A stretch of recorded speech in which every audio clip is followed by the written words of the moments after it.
See if we could maybe talk through or think through, as the case may be, this sense, which a friend of mine, quoting them directly, is death being something that grows inside of us. Really struck me, and I'm not exactly sure what struck me, so I find myself thinking about it. Or maybe we can move from thinking about it to thinking it, which seems to be the case, given that thinking seems to be, on one level, the registering of ambiguities, intentions, and then oftentimes thinking is one and the same with that registration, right? And in some sense kind of works out these tensions or these ambiguities, right? So, and you know, we don't really know what we think. It's kind of, in a strange way, we kind of find out what we think, if we're fortunate enough to find out. But it's more like, it's less that we find out what we think, and it's more like we find ourselves thinking these things. Like, so for example, when I heard my friend talk about death as something growing inside oneself, it struck me because on some level, I apparently have been thinking about death. But it wasn't like I was thinking about that I was thinking about death. Rather, her statement reached out to me as if in calling forth the background of something I had been pondering, but unexplicit as such. So, you know, I think most of the time we think about death, when people think about death, like the death that they're afraid of, right? Or that they want to avoid, or the common understanding of death, right? Is usually some sense of what I think is more like demise. And we think about our demise or our death as kind of an event out in the future, like where life itself is inevitably moving towards this future, this inevitable line upon which once we cross it, we'll be dead.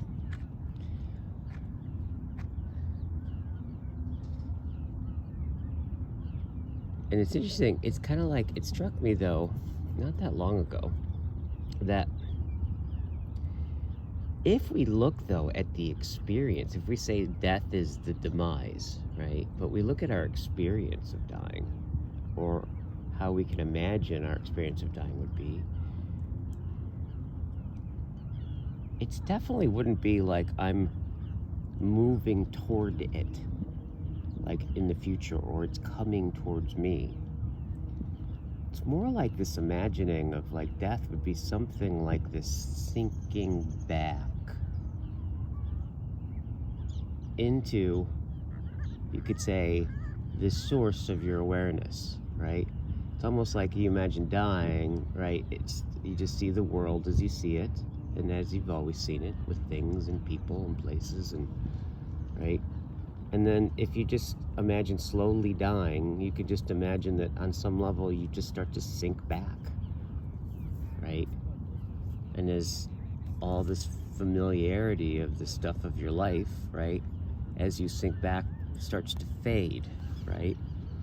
And as it fades, right, kind of like, you know, if we think about it as like the screen of your awareness, right, it kind of, things start to fade out, and then something in some sense comes into view, so to speak, of what it fades into, right? Which is in some sense like the screen itself, or maybe a blackness, right? Or a no-thingness. And as you fully die, in some sense, you fall back into the source of yourself.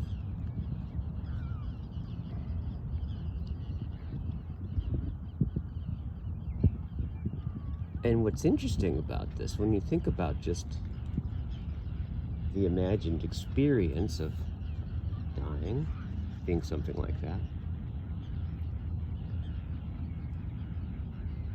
that in some sense it's not even, it's so far not something you reach out into the future, but it's rather, it's something you fall back into that has been, in some sense, most near to you the whole time. And in some sense, it's, your death is in that way of like a falling back. In that sense, it's more of death is that which is prior to you in every moment. And in that sense, death is kind of, in some strange way, the source of yourself upon which you sink back into in death. And I think that's a hint, right? It's a hint on what the real meaning of death is for us, in more of the ontological sense, right? It's a hint into the ontological sense, right? Or an analogy into the way that death is always present for us. After all, we are the ones who are mortal. We are mortal. We are the being. And what we call ourselves as a being is we are immortal. We are defined in some sense by our mortality. So, in some way, being mortal is the way that we be. So death is the way of our being. Right? So, such, when my friend says, and specifically, she was talking about it in terms of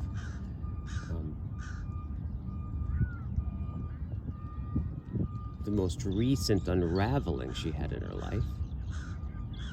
I think what she said was something like, with every unraveling, she had gotten pretty good at, ending herself back up or putting herself back together. But then the last one was a doozy enough, such that there was no putting herself back together. And in that context, somewhere, a few sentences later, or a paragraph later, she goes on to say, and she just mentions, in the same breath as how when everything in some sense loses its center upon which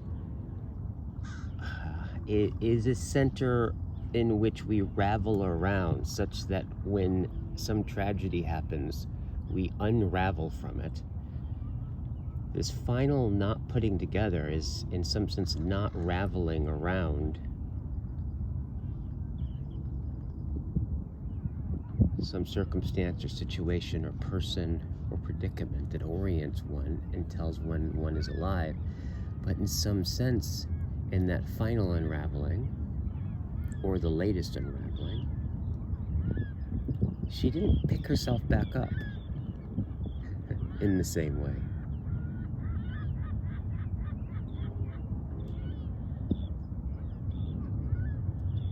And then from there, this one started to talk about how beautiful everything was in its unraveledness, in its non-centeredness, in its ecstatic buzzing and blossoming and colors.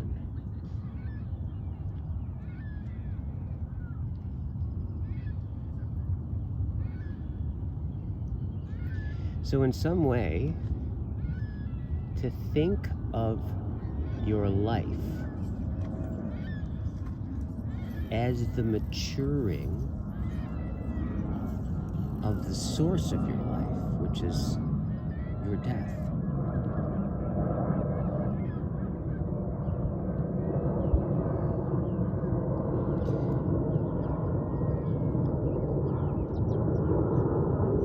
In some way, to be mortal is to dwell on the earth and cultivate a life in which this death grows so beautifully in us. And this blossoming of one's life, of one's character, is the very blossoming and articulating this death that we grow in our living.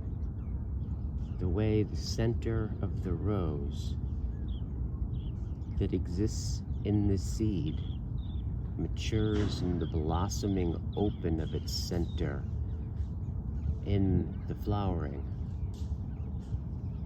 releasing its center in some sense, articulating its center.